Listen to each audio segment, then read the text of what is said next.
computer. Where did you get that picture of me? Oh, you said that to me, I didn't go steal it. We always like to have something which makes us realize that our presenters were once young folk, and they grew up to be where they are. Well, And I'm about 4 years old, maybe five. I don't remember when that was taken, but yeah, yeah, I love that. very cute. I got a smile out of you from it, so that's good. Stefan's Good. going to be talking about 8 laws of change, how to be an agent of personal and social transformation. He's written lots of books, lots of papers. Some of the books are here. Mind Rover was one of the archaeological work. He's done a lot of that as well. 8 Laws of Change, we're going to hear about today, and Alexandria Project. So he's done a lot and is continuing to do a lot of work. So let's now summarize. Stefan, and most people don't know that, invented ARV during one of his government appointments as Special Assistant for Research and Analysis to the Chief of Naval Operations, consultant to the oceanographer uh, of the Navy. I mean, so a lot of people have worked in ARV, but he invented it. For over 40 years, he's been studying the nature of consciousness and exceptional human performance. He is part of a small group that founded Modern Remote Viewing Research and is the principal researcher studying the use of remote viewing in archaeology. Several of his books are on that. Using remote viewing, he discovered Cleopatra's Palace, Mark Antony's Timonium, ruins of the lighthouse of Pharos, remains of Christopher Columbus's carvel from his fourth voyage, and sunken ships along the California coast and in the Bahamas. Very impressive. He's listed in the Who's Who in Healthcare and Medicine. And you want to find out more about him and other papers, go to stephanschwartz.com. He's also writes novels. I mean, through his consciousness, all kinds of stuff comes up. And it's interesting. Awakenings is a novel of aliens and consciousness. And then The Vision, a novel of time and consciousness. The theme consciousness is universal, and somehow we're all getting more and more interested in aliens. So, with that, Stefan, let me pass it on to you, Okay. and then it's all yours. And let's see.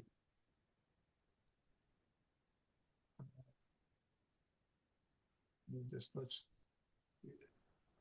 Am I sharing the screen? No, not yet. No. Yeah. You have to do the green share.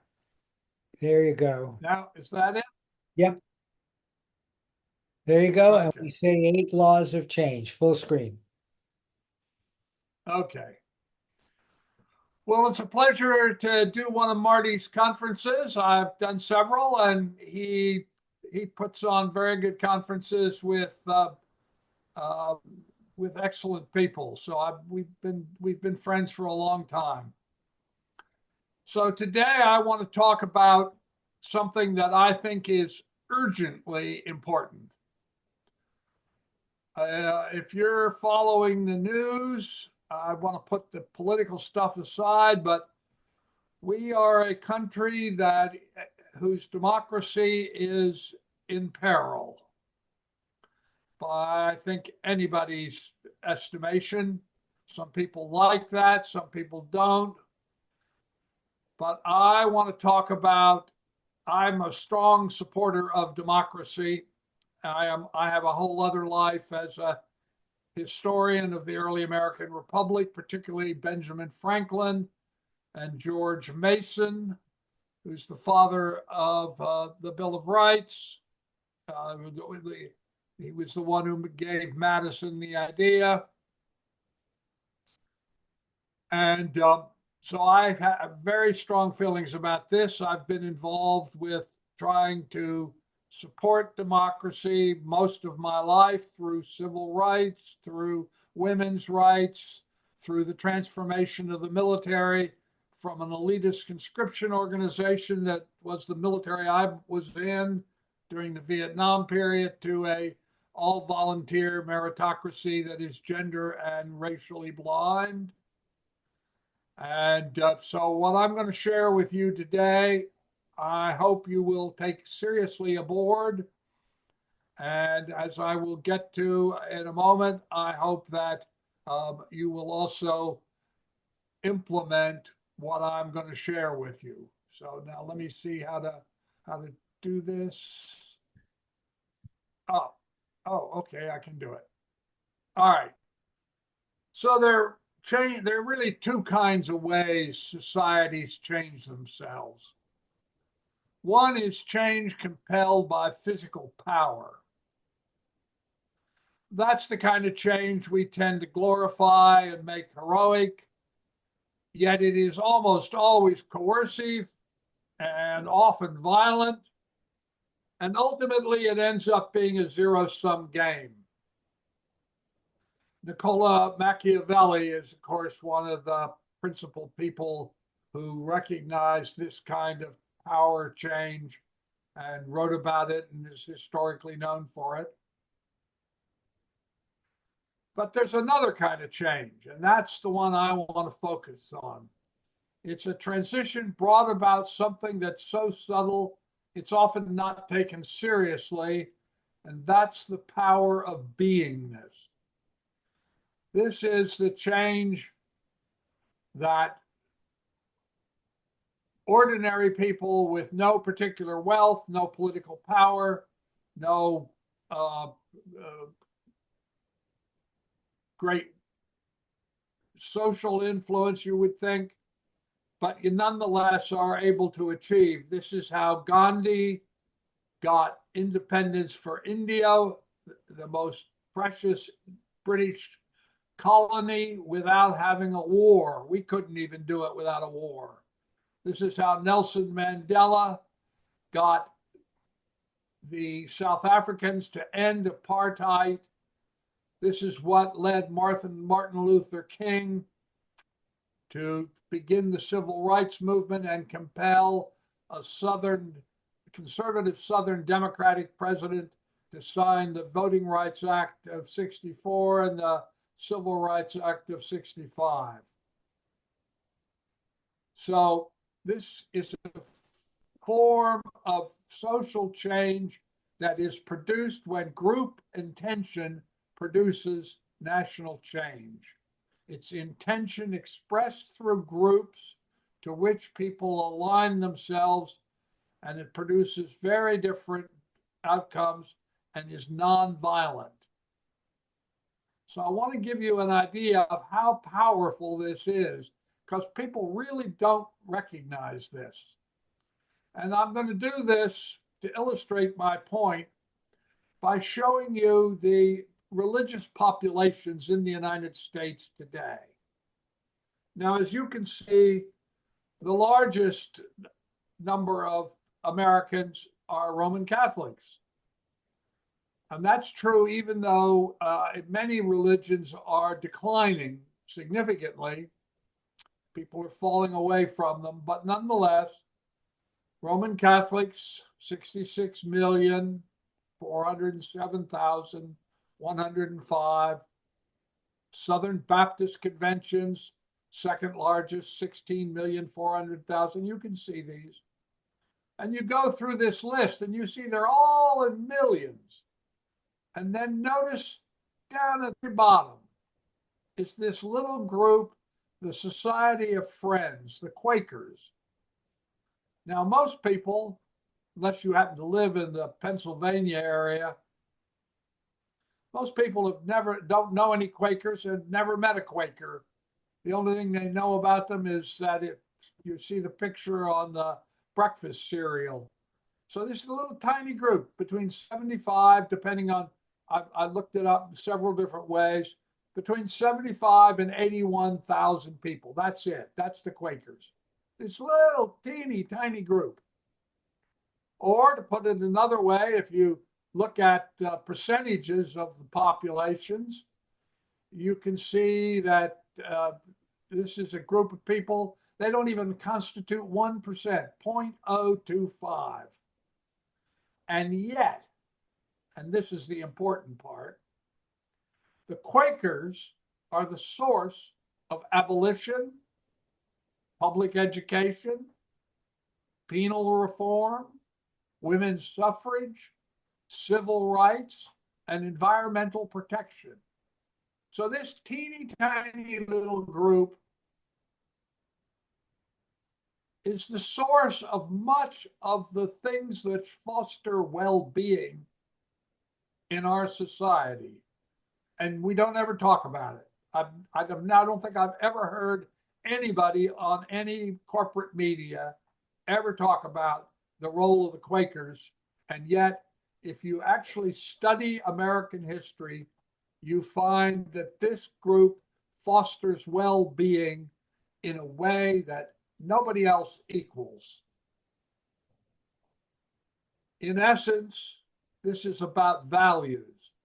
So change based on beingness.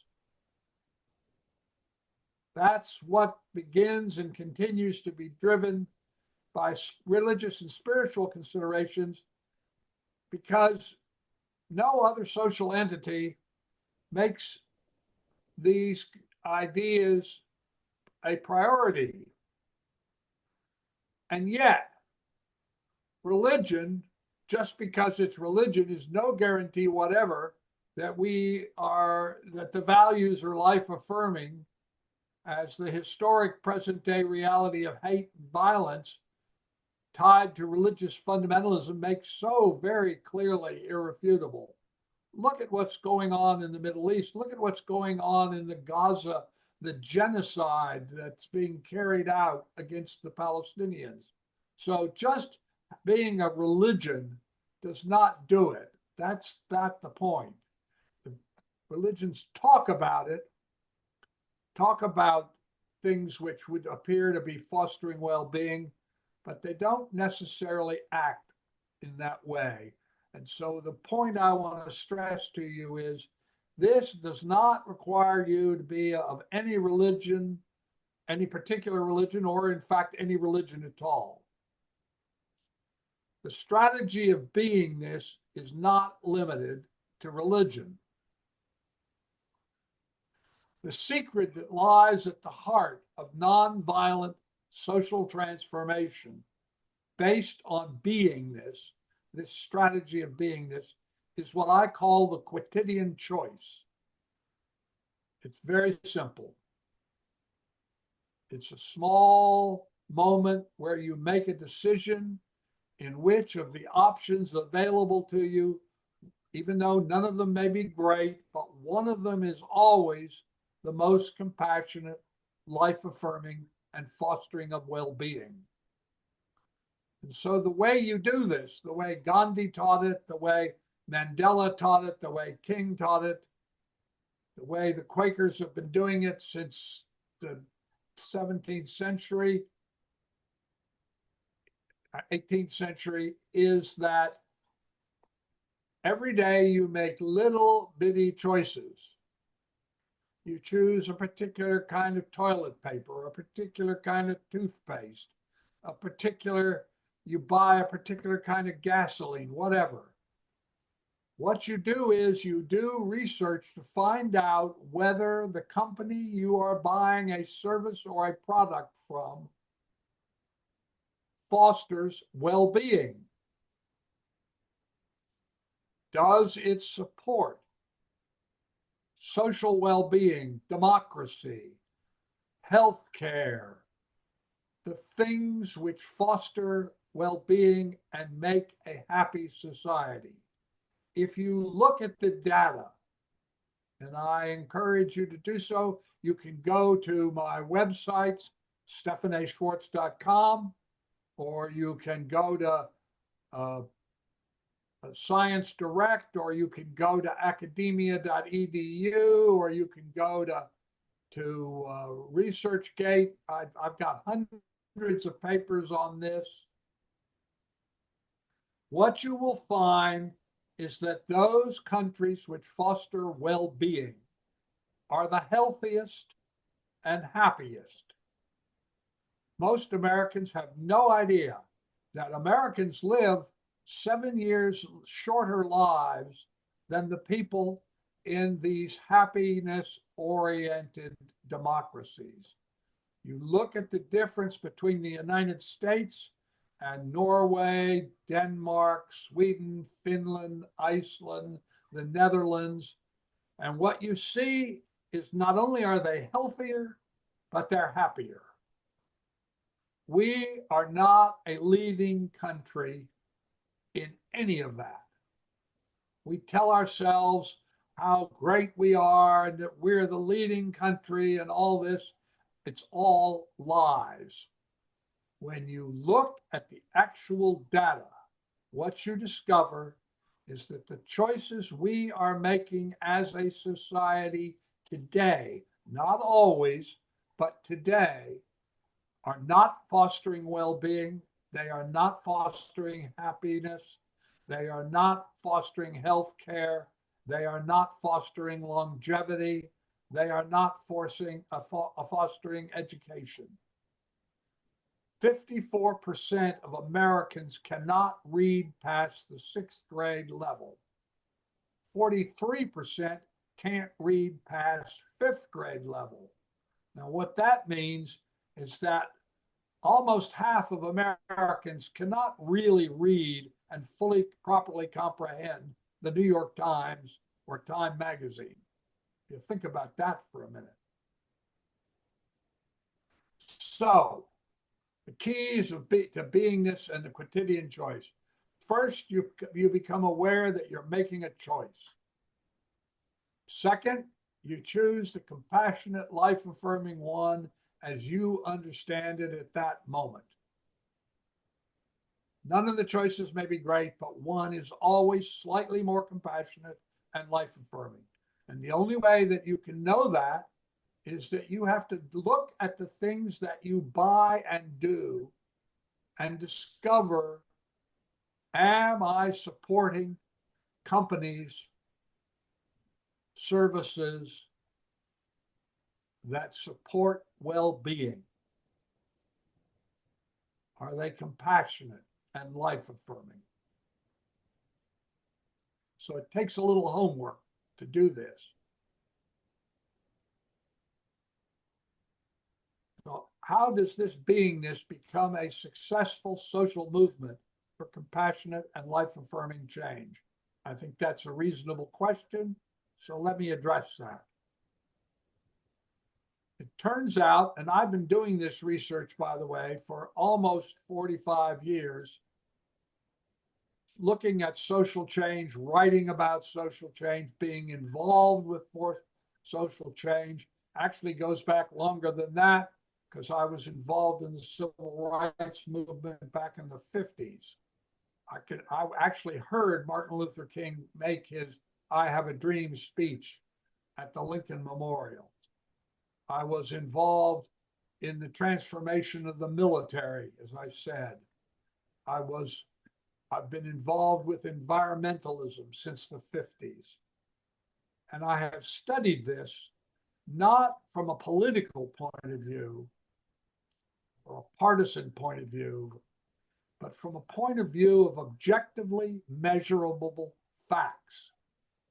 Everything I'm going to talk to you about is based on objectively verifiable facts. It has nothing to do with politics. So it turns out that there are 8 laws of change that you see over and over again as you look at world history, and I mean going back to the Etruscans in the 7th century BCE. There are these 8 laws, you see them appear again and again in different societies. They're always what gets the job done. So let's go through these 8 laws. The individuals individually and the group collectively must share a common intention. Now that actually is much harder to achieve than you'd imagine, because there are 4 things you're going to have to do if you want to help save American democracy and foster well-being. The first thing is it has to be nonviolent. Secondly, you have to look for a group in your area, because it's group collective consciousness that is the key to the whole business. It's holding collective consciousness. And you might think that's simple, but as you may know, if you've ever been part of a group, it's not that easy to attain. And one of the reasons the Quakers have been so successful at this is that they figured this out. And Quaker services, Quaker religious services, are basically group meditations. You go in, you sit down, and people only speak when they feel moved. Most people don't speak maybe once or twice, a few times a year. Some speak a little more, but basically they're sitting in a group meditation. And the point of it is to create this idea of common intention. What is it we're doing? What is the goal we are trying to attain? So one of the 4 things you need to do is to find a group in your area whose principles and ideals accord with your own, and that is nonviolent and that fosters well-being, and get involved, because group intention is the key. Law number 2, the individuals and the group may have goals, but they may not have cherished outcomes. Now, I learned this from the abolitionists and from the women who sought to have women have voting rights. And if you look back at the abolitionists, the people who wanted to end slavery, and to give you some sense of how prevalent it was, 4 of the first 5 presidents were slave owners. The individuals in the group may have goals, but they may not have cherished outcomes. And I would read these diaries of these abolitionists, and they would say, gosh, I don't know whether slavery is going to end in my lifetime, but I'm going to do everything I can to end it. I don't know if it'll happen when I'm in my lifetime, but it will happen if we continue to hold this goal. And the key to it is that they didn't have a particular way in which they thought it was going to happen. They didn't have a cherished outcome.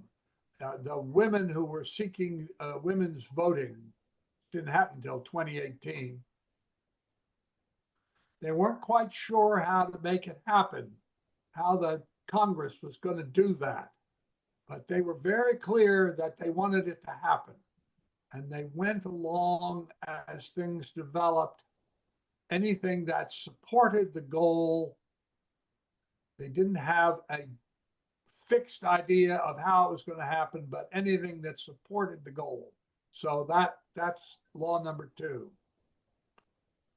Law number 3, the individuals in the group must accept that their goal may not be reached in their lifetimes and be okay with this. And again, it was the abolitionists and the women's suffragettes that taught me this. This is the Indians. This was Nelson Mandela. They weren't sure it was going to happen what they wanted to have happen, in their lifetimes, and they were okay with that, and they were willing to serve that purpose even if it didn't happen in their lifetimes. That's what they were committed to, the goal, not exactly how it happened, had to happen, or when. So law number 4, the individuals in the group must accept that they may not get either credit or acknowledgement for what they've done and be authentically okay about that. Now, this turns out to be a huge deal because as I read these studies and the diaries and the reports and the research, when it was actual research, what you see over and over again is that people get angry if they don't get credit. Their egos aren't satisfied. So you don't know whether they're going to get credit or acknowledgement for what they've done. If you want to create social well-being, you do the thing because it fosters well-being and is compassionate and life-affirming, whether you get credit or not. Law number 5, each person in the group, regardless of gender, religion, race, or culture, must enjoy fundamental equality, even as the various roles in the hierarchy of the effort are respected. We are high order primates. We organize in hierarchies, just like our gorillas or chimpanzees or whatever. We're high order primates. We organize in hierarchies. And in fact, it becomes very important. Would civil rights in the United States have happened without an obscure Baptist pastor stepping up to become the voice of the movement? And I think one of the problems that we're facing right now is that we don't have a person who has become the face of fostering well-being and compassionate, life-affirming equality. When I went to work I was invited to become the special assistant to the Chief of Naval Operations. One of the things that we worked on was that there would be fundamental equality and that it would be based on merit, not race or religion or gender. And that turned out to be incredibly important in producing the most powerful Navy in the world. And in fact, until she was fired shortly a few weeks ago by the president, the Chief of Naval Operations was a Black woman. Now, when I began this work back in 1970, just being a Black sailor was a problem because there was a lot of racism in the Navy, and Black sailors became very resistant and difficult because they weren't being treated with fundamental equality. So imagine that today, until just a few weeks ago, the Chief of Naval Operations was a Black woman. Law number 6, the individuals in the group must forswear violence in word, act, or thought. Now, I will tell you, this for me personally was the hardest one to come to get into properly. Because when I was younger, a teenage boy, and I saw dogs being set on women and young women and older women by police in civil rights movements, and they'd set these German shepherds on these women, my immediate reaction was not to be nonviolent. And it took me a long time to get this. But this is the point that Gandhi made very strongly. You have to forswear violence in word, act, or thought. It's about the choices that you make and what you support. So law number 7, the individuals in the group must make their private selves consistent with their public postures. Oh boy. I walked away from a government career. I had been invited, I had written several speeches for the president. Along came Watergate. I knew all the players. I went to lunch with one of them on a Tuesday, and on Thursday, he was indicted for what he had done and went to prison. And I realized that my problem and the reason I couldn't continue in public service was I could not distinguish the good guys from the bad guys well enough because their private selves were not consistent with their public postures. So if you want to be an agent of change, you want to be a person who is fostering compassionate, life-affirming well-being. What you are privately and personally must be consistent with what you are publicly. Law number 8, the individuals in the group and the group collectively must always act from the beingness of life-affirming integrity. That means that all of the individuals honor law number 7, and the group collectively also manifests this same law so that what they are in public is what they are in private. Now, how many individuals are required to create this change? I thought when I was doing the various things that I've done, been involved with, and they were taking a long time, I thought, my God, it must be that we don't have enough people. So how many people does it really require? Well, it turns out when you really follow those 8 laws, it takes far fewer people than you might imagine. A study done by the Social Cognitive Networks Academy Research Center at Rensselaer Polytech Institute actually studied and proved this.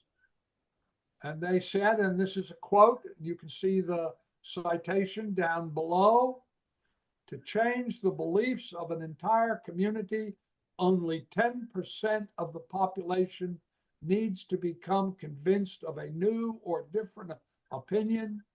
At that tipping point, the idea can spread through social networks and alter behaviors on a large scale. And let me give you some examples of this. When I was a boy and you went to somebody's house, there was an ashtray on the coffee table in the living room. And often there was a pack of cigarettes and one of those lighters your mother told you not to fool with. You never see that anymore. Why not? Did somebody pass a law that you couldn't do it? No. What happened was enough people changed in their consciousness about smoking that it simply stopped happening. I'll give you another one. When was the last time you heard the word Negro used on a television program? You don't hear it anymore. Why not? Because nobody passed a law and said you can't do it. What happened was the Black population preferred to be referred to as the Black population. And enough of them held that position that you never hear the word Negro anymore. It's not that it was a bad word. It was the word that was used back in the 40s and 50s and early 60s, but you never hear it anymore. Not because it's against the law, but because a percentage of the population large enough to create change made it happen. So 10%, 10% of any community. You start with the group in your immediate area, and then it goes out, and little by little it grows, and then the whole society changes. So how many individuals are required to start? Well, I want to give you some examples because, again, everything I am trying to talk to you about is based on objectively verifiable information. So let's consider the Nobel Peace Prize. That's the highest award that a human being can get. That's an acknowledgement by the whole of human society that you did something that supported the peace. So the Nobel Peace Prize began in 1901. It's not awarded every year.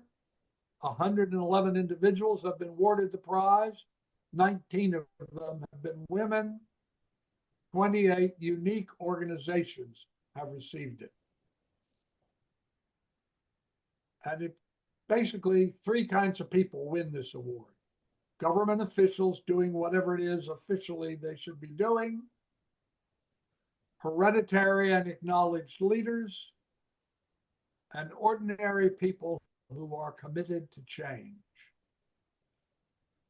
And let me actually show you some actual examples of how ordinary people created change.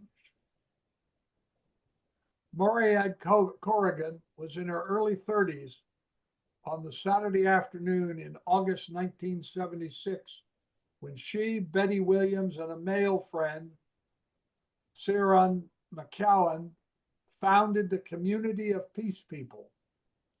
They were solidly working class folk living in Belfast, Northern Ireland. The women were married. Betty had 2 children.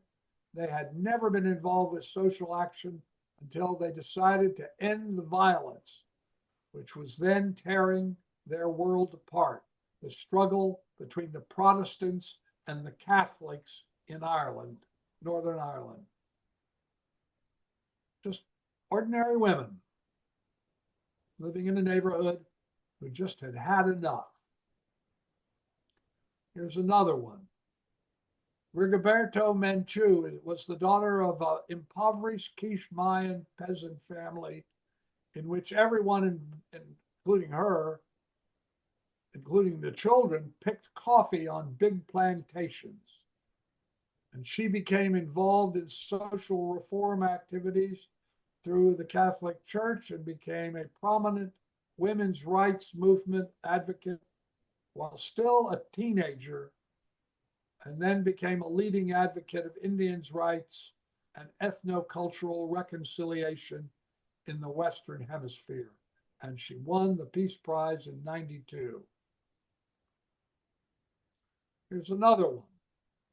Wangarea Muto Matai was born in colonial Kenya when it was still a colony. She was the first woman of all the millions who have lived in East and Central Africa to earn a doctoral degree. And she became the head of the Department of Veterinary Anatomy. She introduced the idea of planting trees in 1976 and continued to develop it into a broad-based grassroots women's groups organization whose main focus is planting trees. And by the time she won the prize in 2004, they had planted 20 million trees to replace the aggressive deforestation that had been going on and changing the whole ecosystem of Kenya. Here's another example. This was actually begun by a friend of mine, Torkin Wakefield. She went to Uganda. Her husband was one of the early experts in HIV/AIDS, and they went at the request of the Uganda government because there was such an outbreak of AIDS. And one day they went to, she and a friend went to a slum to check on a woman who had been treated at the hospital where her husband was. And they saw a woman who was making beads. And they were such attractive beads that they bought them. And they said, do you have any more? And it turned out that this woman did it as a kind of hobby. And so they bought her beads. And when a friend went back to Colorado, where they lived, where they were from, they went to a woman's group and sold the beads. And Torkin realized that this was could be a way of transforming these impoverished women living in these unspeakable slums in Kampala, to actually teach them how to become business people and make a living for themselves and their children. And so they started doing it, and they got the women to teach other women how to do the beads. And they went on, and they got groups all over the United States to make the beads. It became known as Bead for Life. Nicholas Kristof was so impressed with it that he wrote a column about it, which caught on and got even more women in the United States involved. And today, it has spread from Uganda to a number of other countries. Tens of thousands of women have become involved. And it's not so much about the beads anymore. It's about teaching women how to be small business people, how to make little restaurants, how to make cleaning things, how to make something that they manufacture, make something, and how to create women who are impoverished beyond anything that we could imagine to become self-supporting. She discovered that most of these women didn't even have a bank account, never been in a bank, how to open a bank account. So they taught the very basics of how you go from being an impoverished peasant into a small business person. And it has spread all over the world. And you can go and take a look at it. Here's another one. This was also started by a friend of mine. This is a woman who realized that women writers were not getting the attention that they ought to be getting and didn't have anything to help them do it. And so she was a woman of means, and she bought a property, and she built 7 little cottages on it. It's here on the island where I live, on Whidbey Island. And women from all over now are selected to come, and they work and help each other. And it has transformed American literature. It's the Hedgebrook Women's Writers Retreat. There's an even bigger one that you will certainly know. This is Greenpeace. Greenpeace was started by 2 Quaker couples and a couple of American expats, one of whom is a friend of mine, Rex Weiler. And the reason it's called Greenpeace was it started out as a peace movement and then became an environmental movement. And at one of their conferences, somebody stood up. They said, "What should we call ourselves?" And they said, someone stood up and said, Greenpeace. And that's what it's called. It's become one of the leading environmental movements in the world. Now, these examples that I've given you were started by people that I personally know, friends with, not people who had power, official position, or any of that. Just ordinary folk who decided that they wanted to create change and set in motion to do it. So I want to close my presentation by saying, are you ready to accept your own power to make change happen? And I would say to you that there are 4 things that you have to do, and that they are desperately needed in the United States today. 1, you must become nonviolent. 2, you must join some group so that reflects your thinking and your goal, so that because you create collective consciousness, because collective consciousness is the key to the whole business. 3, you must only buy things or services from companies which support well-being, not some political scheme, not Project 2025, but that support well-being and compassionate, life-affirming actions and products. So what would you like to change? I leave you with that. Oh, I left out one part. You do this, you do these quotidian choices, you tell 10 people in your family or friends, a group of friends, that you are doing it as a discipline. You invite them to join you in doing it. And you ask them to tell 10 of their family or friends to also join. If the people that are listening to this right now at Marty's conference, if you will make this commitment, you will tell 10 people that you're doing it. Invite them to tell 10 people. We, this group, beginning with us, have the power to change America, to save its democracy, and to make us a nation that fosters well-being as its first priority.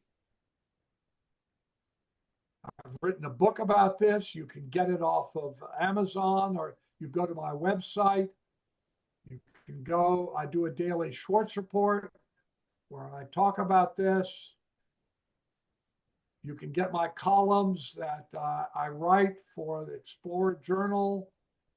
There's my email. It's up to you. The question is, are you willing to join me in doing this to foster well-being? Thank you. Thank you, Stephan. Very, I don't know, enlightened. Obviously, we can, in fact, move forward. I like the idea of well-being, life affirming. All of those things make good sense. The period. So I have to say your focus on. Can I answer any question? Right. Are there any questions? Comments?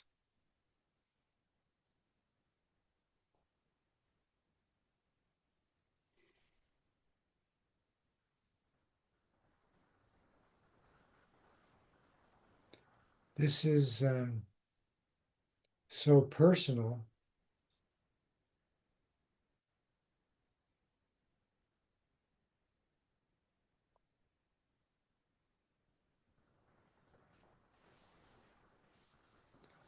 Yeah, we have lots of time. Nobody wants to ask. Here he is. He's done so much good work, life affirming work.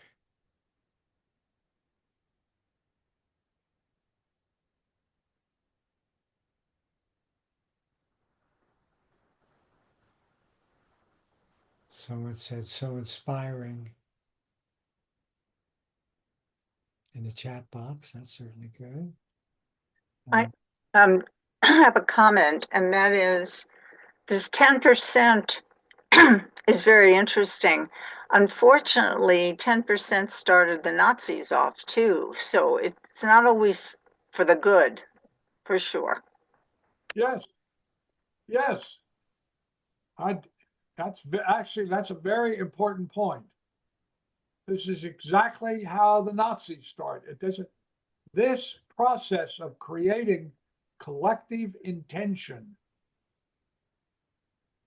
is not only good, I'm telling you about the well-being part, but you can watch what's happening in the United States today and see it does not have to be in the service of good. Hitler took over a democracy and dismantled it in 53 days. Think about that. A democracy. It took him 53 days to dismantle it. It's happening in the United States. Read Project 2025. That's what's going on. And that is not designed to foster well-being. So yes, you make a very important point.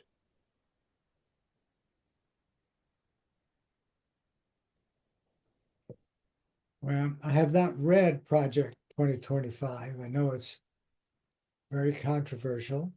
Many in the Republican Party, and I don't want us to get too much into politics, and I appreciate you avoiding that, but have disavowed it. So I don't know if you're going to get your 10% who are going to have that as their leading idea. But there have been so many groups in our recent history who all say such positive, life affirming things, and then they riot. We've had riots in lots of places from people who were life affirming in principle. So it's complicated. And it's complicated. Well, Sarah asked me, are there things that give you hope when things are difficult? Well, let me get into this. I have a few minutes left. Since 1978, I have been doing a project to get people to remote view the same day that they do whatever day it is. So if it were today, I'd say to you, go forward in time to May 17th in the year 2060. I started out doing 2050. And then after a number of years, about 4,000 people, I went to 2060 to see what the difference was. This is what I will tell you. Between 2040 and 2045, we are going to have a catastrophic civilization altering crisis. It's not going to be one thing. A large part of it's going to be climate change. We're not doing anything at all in the United States about climate change anymore. In fact, we're deliberately not doing it. Everything about it is being stopped. But climate change, which is going to cause literally hundreds of millions of people to become migrants. In the United States, there are going to be three big migrations: away from the coast because of sea rise, out of the Southwest because of inadequacy of water. That's already happening, Colorado River, even the Mississippi River. Large parts of Florida from about Fort Myers down are simply going to disappear. It's already happening that in much of Florida, you can't get home insurance. So it's having an enormous effect on the real estate market, because if you can't afford to buy the entire house without any mortgage, you can't get it with a mortgage because you can't get insurance. Large parts of the Outer Banks of North Carolina, Washington, Baltimore, Philadelphia, along the California coast, are all going to become submerged. So away from coastal areas, ocean and river, because too much water. Away from the Southwest, because not enough water, Arizona, for instance. Away from the central states because of violent weather events. Look at the tornado that just tore apart St. Louis. So millions of Americans are going to become migrants. The end of the carbon era, because although in the United States we are doing everything we can to sustain the carbon era, you look at what's going on. Nonetheless, the rest of the world is making a conversion, or most of the rest of the world, certainly those democracies which are oriented toward well-being. So the end of the carbon era. There's going to be more pandemics. When I started doing this project in 1978, one of the things I asked about was healthcare. They told me that, first of all, that medicine would be completely changed because there would be genetic manipulation. It's what today we call CRISPR. I just read a story about a form of cancer that the British are doing genetic manipulation to avoid. So, and then I would say, well, then I guess people are healthier. And they said, oh, well, no, there's going to be all these pandemics. I said, what do you mean pandemics? I'm thinking the Spanish flu in 1918. And they said, well, the first one will be a blood disease that crosses over from primates to humans and spreads throughout the world, and it's going to kill millions of people. So I went to a friend of mine who was then the deputy director of the Institutes of Health. And I said, do you know anything about a blood disease? This is 1978, 79. Do you know anything about a blood disease that's going to cross over from primates to humans in Africa, and that's going to that has the potential to kill millions of people? And he said to me, Stephan, I don't know what you're smoking, but you better quit, because that's crazy. 1981, the first examples of HIV spread throughout. It was a disease that crossed from primates to humans, and it eventually killed 35 million people. Then H5N1, then SARS, and most recently COVID, which killed millions of people, and over 1 million people because they would not get vaccinated. So, as a result of climate change, viruses and bacteria are mutating to accommodate the new circumstances.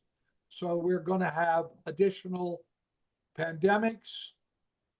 I noticed the other day, I was talking to some friends. They had just returned from a conference, and everybody at the conference contracted COVID. And they personally were just recovering from it. So I don't know what the other pandemics will be, but there are going to be more pandemics. So between 2040 and 2045, we're going to go through a catastrophe. That's 15 years from now.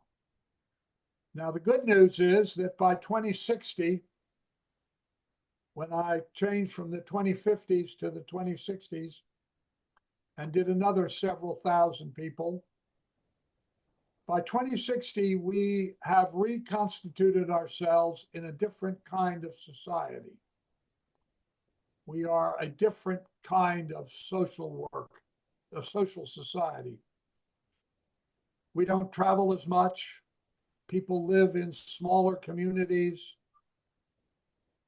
The architecture looks sort of, well, like Scandinavian architecture. It's more sort of minimalist. Racial and gender issues are no longer issues. There's no question about racial equality. People work mostly from their homes, by electronics. There was, between the 2040, 2045, the weaponization of disinformation becomes a huge problem, as it already is. The weaponization of misinformation is one of the major things which is changing American society today. And as AI grows on, I think it's going to get much, much worse. So when I talk to the 2060s, they say that all of this has been transformed. There are now regulations which stop you from posting objectively verifiable misinformation. It's a very different society, but it survives. The split that's going on in the United States right now, I call it the Great Schism trend, the split between the red states and the blue states, becomes really dramatic. The red states, as you can see by, again, objectively verifiable data, always have inferior governance in maternal mortality, infant mortality, education, obesity, heart disease. I mean, pick whatever you like. You can go, I've written papers about this. Red states always have inferior governance to blue states. It's creating this great schism trend. By 2060, that has resolved and is no longer an issue. I'm now doing research to try to get a better understanding of what 2060 is going to be like, because I didn't know to ask questions. I originally got into this because I thought there was going to be a nuclear war, because in 1978, I had been in government for a number of years. I had very high clearances I can't even tell you the names of. And like everybody else in the geopolitical world, I thought we were going to have a nuclear war. And in fact, you may not know this, but were it except for one Soviet colonel named Stanislav Petrov, who would not push the button to launch the missiles, we would have had a third world war, a nuclear war. In the Soviet Union, the radars showed incoming American missiles, and Petrov was authorized and commanded to launch the missiles, and he just didn't think the Americans would do it. So they sent a team out to arrest him.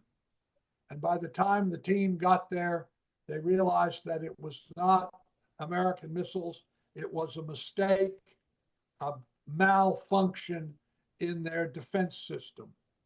So that's what I thought was going to happen, but that's not what we see. And so when I originally began, I didn't know about genetic engineering. I didn't know about CRISPR, so I didn't know to ask certain questions. But I'm now doing that. But in any case, by 2060, we've come out on the other side of this crisis. But between now and 2040, it's going to get worse. And between 2040 and 2045, it's going to become catastrophic. So that's both the bad news and the good news. Well, at least we make it. And I believe, yeah, I believe my time is almost up. No, you've got more time if we need it and we have questions. Okay. If you don't mind, if you need to go or want to go. No, I'm fine. I'm Okay. happy, but does anybody have any question? Okay. You mentioned thousands of people. How did you get these predictions? You used a lot of psychics, or what did you do? What was your methodology? Remote viewers. I did the same thing that I used to locate archaeological sites that I used and that was used to locate Saddam Hussein. No, it's the same. It's called the Mobius Consensus Protocol. It's a way of I interview people and then I take their interviews apart concept by concept and what I'm looking for. It's a lot of work. I have 10,000 pages of data. Is you're looking for consensus or odd, low a priori observations. And so, I've just been at it for, what is it now, 47 years. I've been doing this. And as I say, it involves, over 6,000 people. And I've published a paper. You can go to my website, stephanschwartz.com, and you can download 2 papers. One is called Humanity's Premonition or Precognition, Premonition. Is that right? To look at it. Yes. Humanity's Premonition. Or you can look at one, Science Remote Viewing in Our Future, and you can download them off my website. Well, that approach is obviously very effective. So that gives this a lot of credibility, Stephan. Well, so far, as I can analyze it, because I've been doing it now for almost half a century, it's 83% accurate, which is, by the way, the same thing that I saw in the archaeological projects. Mhm.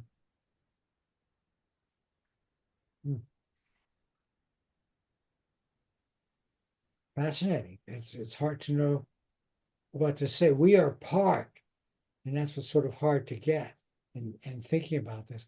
We are part of reaching 2060. Hopefully most of us will do that. And we're also part of the chaos between 2040 and 2045. So Yep. it's changeable if enough of us. I don't know. Right. That's one of my questions, Marty. I will tell you where my current thinking is. Okay. What part of the reason I went from 2050 to 2060 was when people remote view the future, are they remote viewing a unavoidable future, or are they describing the highest probability future at the moment that I'm asking the question? And the answer where I am right now, and because this is a big question for me, is it depends again on how many people are working to promote, may not be the right word, but who are working to create a particular probability of future. So the 2040, 2045 crisis, given what I see going on with climate change in the United States, or the lack of anything going on, I think the probability is probably very, very high. And I know that if that does in fact occur, that there are going to be tens of millions of migrants. There are already tens of millions of environmental migrants in the world. And in the United States, by some estimates that I've seen, as many as 53 million. Now, that's not my estimate, that's estimates from other laboratories. By the way, this 2040, 2045 business has been confirmed by a completely different approach to it by Oxford University and by MIT.